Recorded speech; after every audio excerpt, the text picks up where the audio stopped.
right, so why don't we call the meeting to order? Okay. So I guess for the only visitors, we have Dave Zioli. Yep. Why don't we take care of the minutes from June 22nd?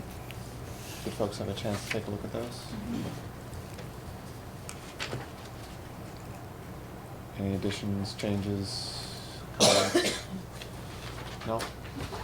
Do I have a motion on the minutes? I'd like to make a motion to accept the minutes of June 22nd, 2015. Second? Second. Okay. All in favor? Aye. No, I'll abstain since I wasn't at the meeting. Okay. Okay. Okay, school committee correspondence. I will admit that there was some stuff in the box which I was not able to get on the way here today. Okay. So I will check that for our next meeting. I'm not aware of any other sort of pressing matters. I'm not that aware have of any. come. Okay. And do we have any new business to address? We do not. Okay. And then unfinished business, water treatment update? I can give you an update. Great. Green Seal has been out here several times to get an update of information from when they visited us last and gave us the proposal. They have actually done some investigation on the work that was done in the well several years ago. They have measured spaces to make sure that their plan will work with what our limitations are here. And they've done some research in some of the additional water testing that's been done. So it sounds like they're full force into their phase of designing what that system will be. Okay. So they have been here several times, and they've looked at the plans of the building, they've made their presence known. Okay. And so the next step on this, if I recall, is that they're gonna put together a proposal about what it is that they think would be the best solution. What we actually need in detailing that next installation phase. Okay. Yes. Any other questions from our members? Do they know when that next phase is gonna be at, or? I do not know that yet. I know that they've really just started with a quick start, so hopefully that'll happen quickly. I don't know the answer to that. I just know they've been here several times, checking everything, making sure that their plan will work into any limitations that we may have here. Okay. So we probably have an update for the next meeting. Sure. Okay. Great. Okay, so why don't we move on to standing committees? Administrative review? No meeting. No meeting. Unless there's something I missed, there were no negotiation meetings over the last month. I think also the same for Union 31, there was nothing additional, was there? There's nothing additional this time. There will be one scheduled as soon as we can get a bus contract. Oh, okay. PAC? I just wanted to let you all know, I had mentioned to the past committee that I was intending on completing an internship with the executive director of the collaborative, which I also sit on the board of directors for. It's something that I discussed with the prior chair and with actually our current superintendent. So I did get a legal argument made for why ethically there is no conflict of interest, but I would be filing this with the town clerk just to make sure it's on my record. Mhm. And I wanted to disclose that to you all before I officially start that internship. Okay. That's fine, thank you. No meetings since the last time? No, sir. Great. And nothing for policy? Nothing. Capital improvement would just be the... I'm not aware of anything additional. Anything additional? And anything legislative? The most important thing to note is it looks like the state is finally calling together its own budget for next year. And it looked like modest increases, I mean, very modest, but If not just shuffling of numbers. shuffling of money. All right, on to the administration. Peter, I mean. Thank you. Peter had already scheduled a vacation prior to the meeting being scheduled for this date in July. So I'm going to cover just a little bit of some information for him. Enrollment is still stable as far as I know. There have been no additions. He has hired 2 teachers that I wanted to just address for you. For kindergarten, replacing Claire Kelly, our long-term kindergarten teacher, is Megan, I'm not going to pronounce her last name and I apologize, Piccinin, Piccinin. She was a long-term sub here for grade 2, did a wonderful job. She also worked as a preschool teacher in the Upper Cape Tech program for a year, worked in Situate as a SPED, early education and care teacher, and then worked in Sacred Heart in their preschool for 5 years. She has her BA from UMass Boston in English, and then her MED in early childhood from Eastern Nazarene. So we're excited to have her and look forward to working with her. For our grade 1 teacher, Andrea Clausen, who was a long-term sub in Kingston for a full year in grade 3. She worked in Boston in Summer Inc. as a writing summer program. Prior to that, she also student taught in Pembroke. She has her BS in Bridgewater Elementary with a minor in math. And she's also SEI endorsed, which is a great help for us. The endorsement is something that, because we don't currently have any ESL students in Plimpton, no one is required to have it, but it is something when an ESL student comes in, it is very helpful for any teachers who already have that endorsement. So that's a help for us. So we wanted to welcome our new staff. And I can talk about school choice under me, or I can talk about it under Peter, whichever you prefer. I'm speaking? Okay. I'll switch hats. You may remember at the last school committee meeting, we decided to post again until July 16th for openings for school choice. We had agreed to 3 openings for grade 1 and the 1 opening in kindergarten. The 1 opening in kindergarten has been filled. A family that had previously lived in Plimpton moved out of district and decided they wished to keep their child in Plimpton and took 1 of the grade 1 slots, but it is not in addition to the total number of students in grade 1. It is just now that child is a school choice student. No other applicants have applied, so it is up to you whether or not you would like to continue to pursue school choice or whether or not we'll go forward with those 2 additions. So at that point, that will be 6, because we have 4 currently. All 4 of them are continuing, and these 2 new additions. So for the 15-16 school year, we will have 6 school choice students. Mr. Chair, as part of our discussion last meeting when we extended the enrollment period, we did it out of courtesy and making sure that as someone who may have heard of it and missed the deadline had an additional opportunity, but seeing that no one has stepped up to take that opportunity, and as teachers begin to try and organize their classrooms, I will not support us extending the deadline any longer than we already have. Any additional thoughts? I agree with Jason on that too. And I think doesn't this line up with about the timing that we did last year too? I believe it is about the same. And we extended it as well, but we were Yes. late too. Right. Right. So, I mean, it's almost the end of July at this point. Exactly. The school's starting in a little Yep. over a month. We didn't even have any inquiries. Okay, so, I would agree with the previous comments. Okay. Do we need to make a motion to let it go, or it's expired? It's expired. I believe we're all set. So, I Okay. think we're gonna leave it as is. Okay, great.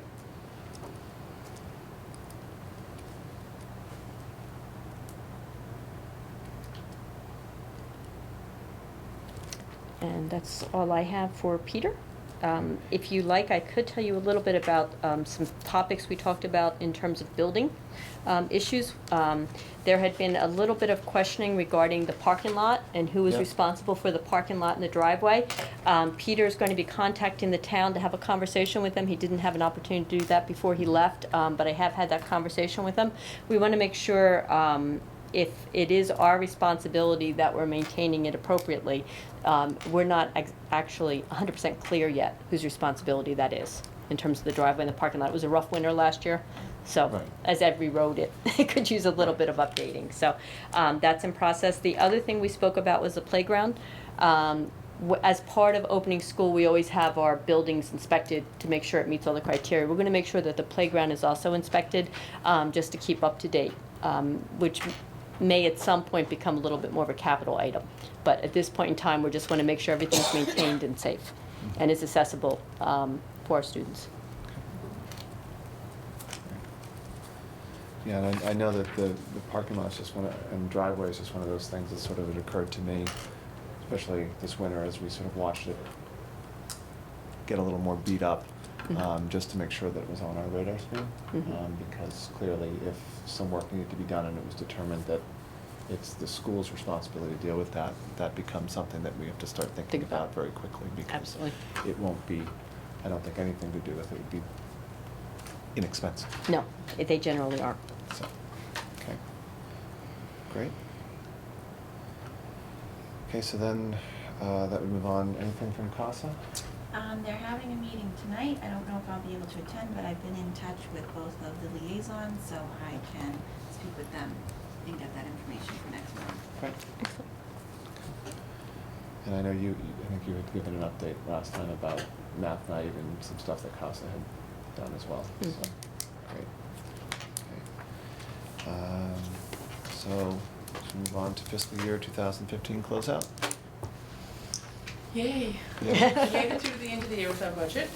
The budget that you're looking at tonight is pretty much the same that you see every month, with the exception of there is a cover sheet on it. And the cover sheet just kind of explains where it started and what brought us to this point. Earlier in the year, we were asked by the town if we had some surpluses that they could take advantage of to use towards other town items. We weren't able to do that this year. We were able to help in the past when we can, but this year, there wasn't anything glaring that we would have significant surpluses that we felt comfortable that the town could take earlier in the year. As you can see, we didn't end up with all that much in surpluses. The budget for 2015 is voted as three numbers. One of the items is the out-of-district vocational account for all the students that attend an out-of-district program, and that includes both tuition and transportation. The second number they vote is special education. This includes all of the out-of-district services for those students, as well as services that are administered within this building. And the third number is considered our regular operating day budget. For the purposes of our financial regular day and special education lumped together, the way that we present the information, this financial includes all encumbrances and expenditures that are year to date, including payrolls and any items that have been delivered to our building that we haven't received an invoice on, or any services that have been performed. We try to capture everything that's happened as of June 30th on this financial. As this states right now, we have a total surplus of $25,711.54. Of that surplus, $13,908.19 is directly out of the special education accounts. Those services administered here at the building, as well as out-of-district vocational and transportation, out-of-district tuition and transportation. And those numbers we've committed to returning to the town if we haven't used them. The balance of the surplus comes from the rest of the budget. There are a few items that contributed to that this year. We had some savings on our utility accounts. We had no homeless transportation this year, so we saved that full amount that was in our budget. And the substitute account, we still had a savings in that account. And then the balance of the items here on our out-of-district vocational budget, we're returning $2,144.44 to the town. The reason that happened is I budgeted a certain amount for tuition and transportation for each student depending on where they're going. This year we had the right mix of students from our town, from Plimpton as well as Halifax and Kingston, that made our buses work out just right. So we did have a slight surplus there. And we actually had every student that we budgeted for in Plimpton actually went to those out-of-district vocational placements, every student. And then we had one student move from Kingston into town. So just because of the right numbers of students, we were able to have a savings on the transportation piece that allowed us to pay for that student.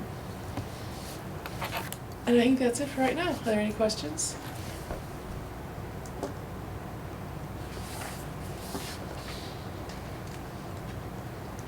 I guess we're all set. As you were able to see, the school was able to take care of a few maintenance items towards the end of the year, because they also did have a savings in the maintenance area. So they were able to finish some of the painting that's going on in the building and some of those other basic maintenance things that will prolong the life of the building. Excellent, thank you. You're welcome. Okay. I'd like to introduce Chrissy Pruitt. She's our new assistant superintendent. She started with us on July 1, and she's already become a wonderful addition to our team. She works very hard, and she actually took a vacation day today, but she still came in for the meeting. So that's how dedicated she is. That's why she looks so tan. I'm a little jealous. Even though I know it's not good for us, it still feels nice. So I'd like to introduce Chrissy, and I just wanted her to have an opportunity to say hello to all of you and tell you a little bit about herself. My name is Chrissy Pruitt. I am so thrilled to be here and starting this new endeavor.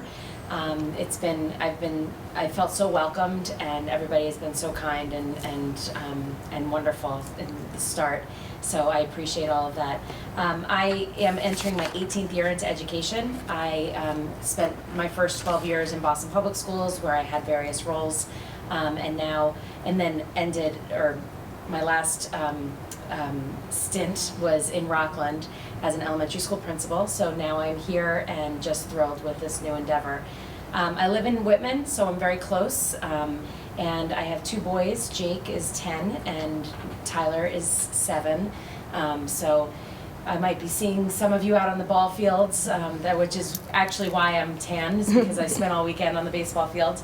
But my door is always open. I'd love to hear from you. If you have any questions or would like to share anything, please feel free to give me a call or email me at cpruitt@slrsd, right? slrsd.org. Yep. So I'd love to hear from you. So thank you so much for having me. Thank you. So number one, the 15-16 budget, we already spoke a little bit about that in terms of looking at the parking lot and the playground going forward. Those were the 2 areas that I did just want to mention. If there were any other questions or concerns about our budget, Christine hasn't had an opportunity yet, but she will be printing out that final budget that says voted by the town. So we'll give that out at our next meeting. But the budget's all set. I think we ended up with a very fair budget, and I think it's going to be a great year. In terms of school choice, we already spoke about that.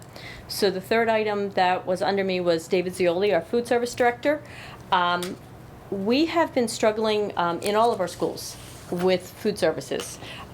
We are trying desperately to find ways to increase our participation, lower our costs, and find some food choices that our students enjoy eating.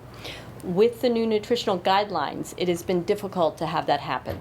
The new nutritional guidelines are definitely healthier choices, however, they aren't necessarily the choices our students would like to make. They're not necessarily used to whole wheat hot dog rolls or pasta that isn't white, and those are some things that has really decreased a number of students who are participating in school lunch.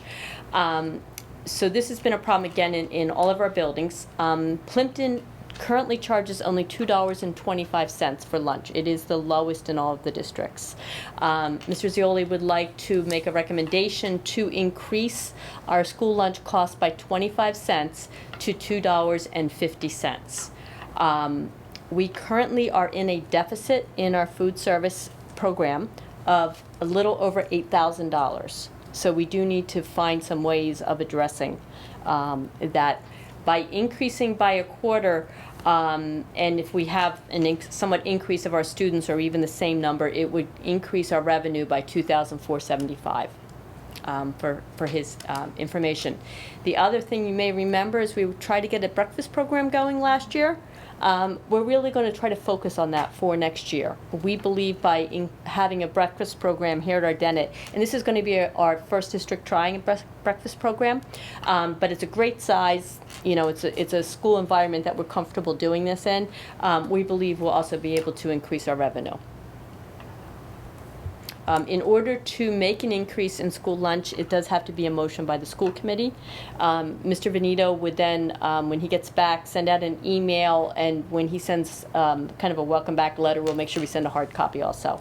And we'll do the phone call to parents just to give them the heads up. So the $8,000 deficit, that's across district? That's the Plimpton. Plimpton alone? Yes. So we have an $8,000 deficit, and by increasing, we're going to bring in an additional $2,500. approximately, if we have the same number of students purchasing, and Mr. Zioli can answer Yeah. any questions, that's why I asked him to come Yeah. today. But assuming we had the same number of lunches bought, if I understand his notes correctly, we would increase the revenue by about 2,500. We hope to continue to find some new food choices that meet the guidelines that are more popular with our students. And the He's worked very cost of- hard for that. The piloted program for the cost of breakfast would bring an additional amount of money in as well. Yes, What would be the cost of breakfast? it looks like that would bring in an extra $3,700. Okay. So, the $8,000 deficit, is that due to food that's already purchased that hasn't been served, or is that just we are in a contract and we're just not meeting? We have costs, for labor costs that have to be paid and food costs. So in order to meet the deficit, we have to raise enough revenue to offset the labor costs and the food that is purchased and sold. Okay. Because I can honestly say, my kids bring their lunch every day, because, like, no offense, but they're not eating that. Exactly. And I And think your a lot of children are not parents alone. in Plimpton feel the same way. Mhm. So, I mean, my wife and I talk about all the time that the food needs to be a little bit upgraded for it to work, I would imagine, right? Right. Do you want to speak, Dave? I don't want to speak for you. Well, these regulations, like Joya says, are really put a burden on all of us, not just in Massachusetts, throughout the whole country. And we're all struggling with trying to find ways to offset these greens and sugar levels. And we're trying to get that.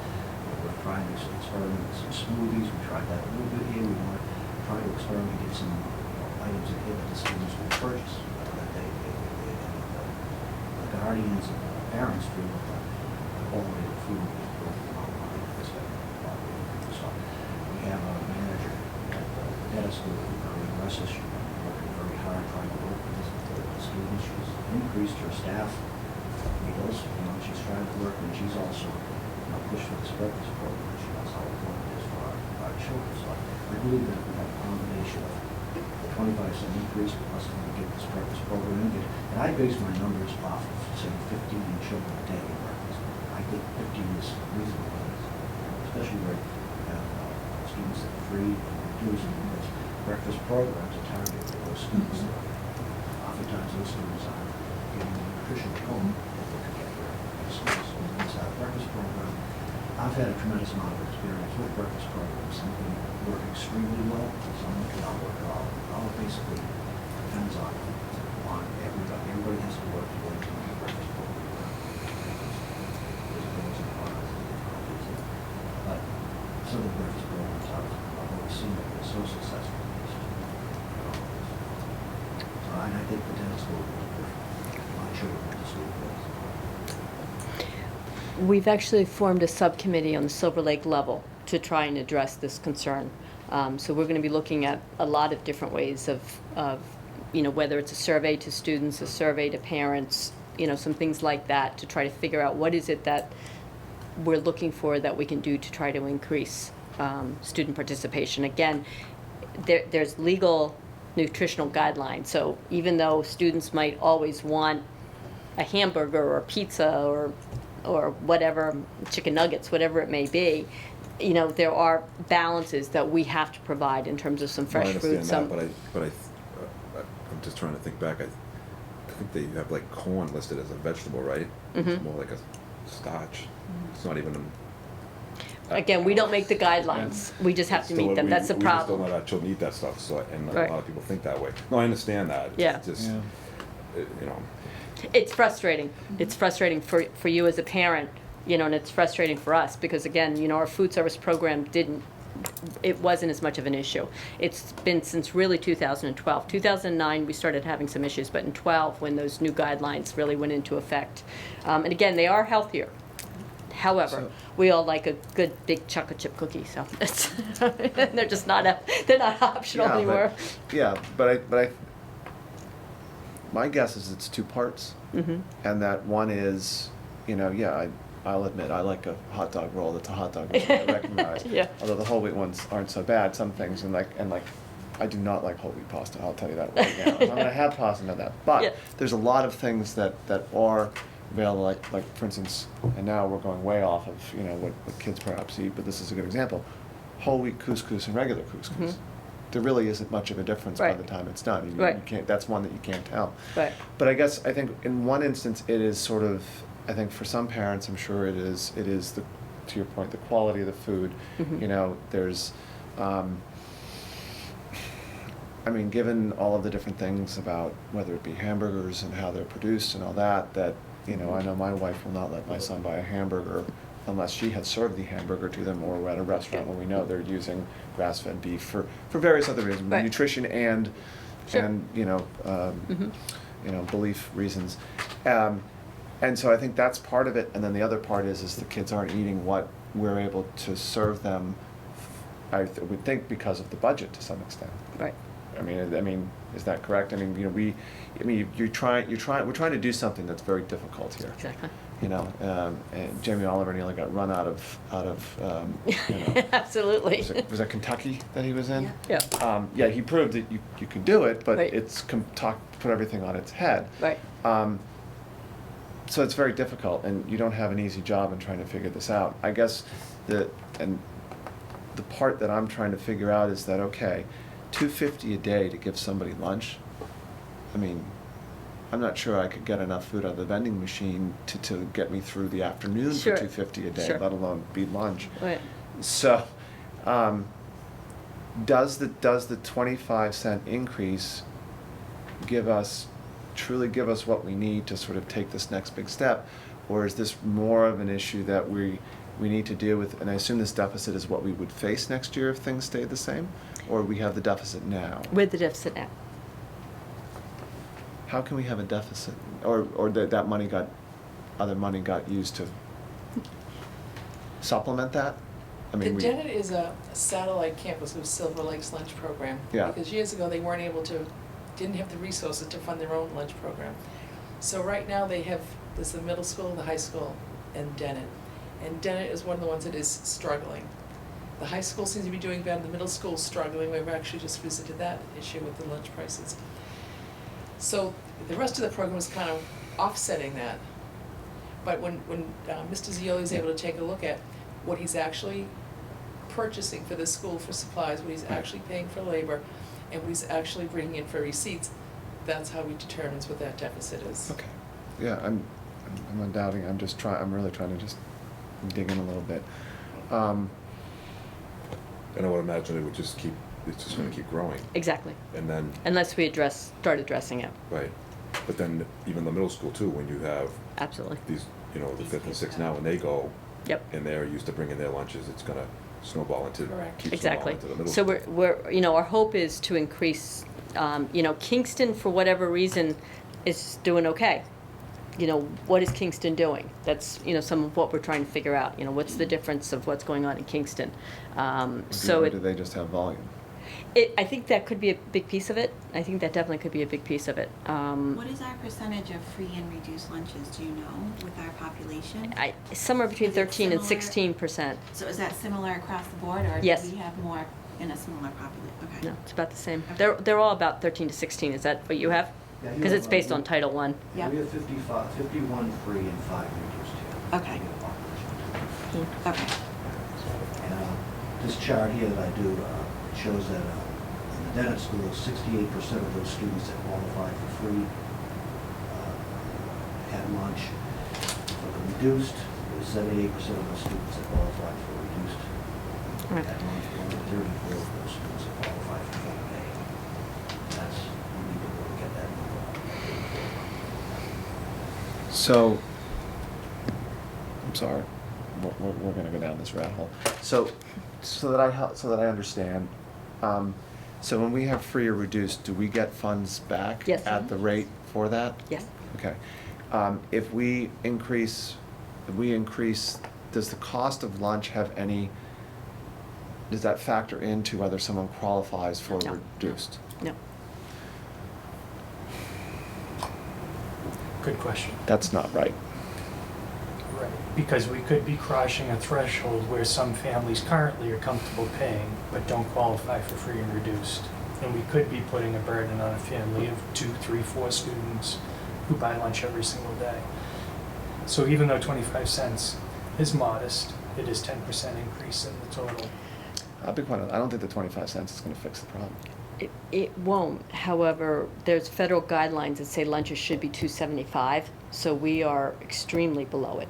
The lowest is, no, I'm just, yeah, I'm just giving you information. I'm going the other way, which Yeah, is no, where right. people usually don't like me to Right. go, but. So, I'm- if 225 to 250, I would not want to recommend going up to 275. It's too large Well, a that's a jump. big It's increase. too much. However, a quarter to get to 250, I think makes sense. It would be equivalent to Kingston, and it would be, I don't know if Halifax is 250. Halifax is 275. Halifax is 275, the middle school and the high school are all 275. So at least 250 would bring us in line with Kingston, elementary and intermediate Okay, so school. now the next question, so Halifax is not having the problem. No, they were- are. Well, They are, but they're- it's not, Kingston it's is the not. one that's it's not. Kingston's the only one. Okay. All the other 3 districts are having a problem. Okay, Is there a piece of education too that needs to be done with the students, like with anything, with change or any sort of anything new?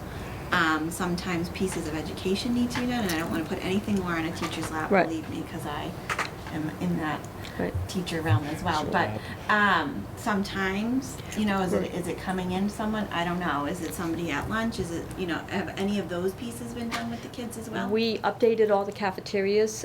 We did the what is it called? My Plate, Yeah. the 5, My Plate. So all the cafeterias, beginning of last year, because we have a wellness committee, and that was one of the things we had worked towards, was try to increase information about nutrition. And so all the cafeterias were updated with My Plate. They all sort of have their own theme. In Kingston, for instance, they even do a color day, where the students are encouraged to bring in a food that is that colored for a week. So that there's a red day, and the kids all wear red, and they try to bring in different foods that are reds, ways of trying some new foods. Some of those are and they're encouraged and coordinated between the nurse and the food service, you know what I mean? So those are the kinds of things that, I'd like to try to encourage and bring over to Plimpton. They're small, but every little bit helps. Is to try to get the students to try some new foods, and to try some of those things. It is a small school, so unfortunately, if if a group of students say, "Oh, I'm not buying lunch," there's probably a little bit of that involved. So we're hoping to get more kids to try things. How to do that, we're still working on. Open for ideas, but again, we're going to try to establish a committee. This is just a beginning step. I think an increase of a quarter is reasonable, and then the other piece is that breakfast program. We're hoping with those 2 pieces, that can be enough of a difference to, and then the rest is sort of slow. Is increasing students' knowledge and awareness and parents. So there's nothing else that you could put an increase on, like, does somebody, like, will they buy milk? Like, what does a milk cost? 75. I'm just thinking, like, Yeah, no, it's a good thought. I hadn't thought of I that. think the milk's 75 and the whole lunch is It's 225. yeah. Yeah. Something's off. And they Yeah. get the milk, right? Yes, with lunch. See? Yeah, yeah. And the economics don't work. No. But there's so many other issues that swirl Mm. around it. I mean, if you could charge what you needed to charge for the lunch that you wanted to truly deliver, and then the reduced lunch piece worked as it should work, which Right. would be to offset that so that everyone can get that lunch that we would love to see every kid sit down with, Right. then it would work. Right. But as usual, it's broken. So here we go. Yeah. That 75 cents is an à la carte, so if a student wanted to purchase a milk extra, that would be à la carte. Right. Yep. But our cost of the milk is around 29.5 cents, Right. which took a major increase this year. Right. But I guess my point was is that the milk is priced more what you would expect the milk to be priced at, but we can't do the same for the lunch one because of the federal guidelines. Exactly. And 2, because that's a significant impact. I mean, a family of 4 buying lunch, if you went up by $1.50 to get the lunch that you would really love to put on every plate, Yeah. that's They couldn't afford it. $6 a day and, Mhm. $30 I mean, it's not doable. Right. I mean, I mean, you can't run an $8,000 deficit. No. So, I mean, at a minimum, I would think this is reasonable, I mean, it kind of has to be done because we have to pay, we have to at least try and break even. Right. You know, I'd love, I know you're gonna do a subcommittee on this, and Yes. I guess I would love to hear updates as we go through Sure, the year. I'd be happy to do that. And we'll tell you if it's too much. Mhm. No We problem. don't talk about food anymore. I think we have to. I mean, if we're gonna put the increase Sure. down there, I think we have to keep tabs on this since, you know, we're doing that. And then, I guess I would also like, if the committee is able to do it, or whoever, to poke a little bit about, you know, what incremental costs would be in some of the foodstuffs. So, I mean, I'm just picking on it because it's in my head, you know, but what would it cost to get a better quality of hamburger that we could then promote to the family that are out there that, look, this is what we're getting? Given that we have such a small volume coming through here, Mhm. you know, would incremental costs to upgrade the food be such that if we added, I'm just trying to say, if we added the extra 25 cents Mhm. at another point in the year or for next year, perhaps with a survey to the parents to understand, you know, if we could do, if we charge this much more money, would that be doable for you parents? Please respond to the survey. If we were able to do these types of things as far as like a food upgrade to Mhm. perhaps get some parents who are on the other side of it saying, well, I prefer to give my kids their lunch because, you know, we then know better what's going into the Mhm. food. And maybe that would be another way to kind of have some of that information to I think we would need to do a survey. I think that's probably kind of important to understand Right. where that threshold is Mhm. for the majority of families. So if you did want to have the quarter increase, it would need to be an official vote. I So- would like to make a motion that we increase the cost of school lunch by 25 cents from the current rate at $2.25 to $2.50. And do I have a second? I second that motion. Okay, all in favor? Aye. Aye. Thank you. Thank you. Thank you for coming in.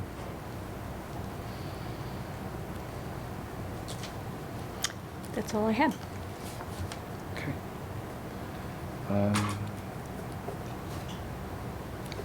And then I guess I don't know that there are any other matters, though I did question, should we have a follow-up discussion in executive session from our past discussion? Is there any need for that? I don't believe so. There's been no updates that I'm aware of. Okay. All right. So then for our next scheduled school committee meeting, we have August 24th here at 4:30. We have, and traditionally we have canceled it. Your choice. What we have done in the past is we've left it on the agenda, and then as we get closer, if there aren't any burning issues, we could decide to cancel it. It's much easier to cancel it with it already scheduled than to add it on. The only thing that may happen, though, for those of you who are on the union, is we hope to have a union meeting sometime in August regarding the bus contract. Is that fair? Yes. That's fair. That'd probably be good since we need the bus. I was thinking the same thing. I thought it was okay. Just throwing that out. Yeah, I just thought it was, you know, not the worst idea in the world. All right. Yeah, I mean, I think we should leave it on, and then we can communicate Absolutely. closer to, and, you know, I have to imagine there's some things to talk about. It might be a quick meeting, but, and if we can cancel it, then we'll give that day back. Great. Does anyone have any known issues with that date at this point? I know it's a month away, but, okay. Great, thank you. Great, thank you. Do we have a motion to adjourn? So moved. Second. I second. All in favor? Aye. Thank you.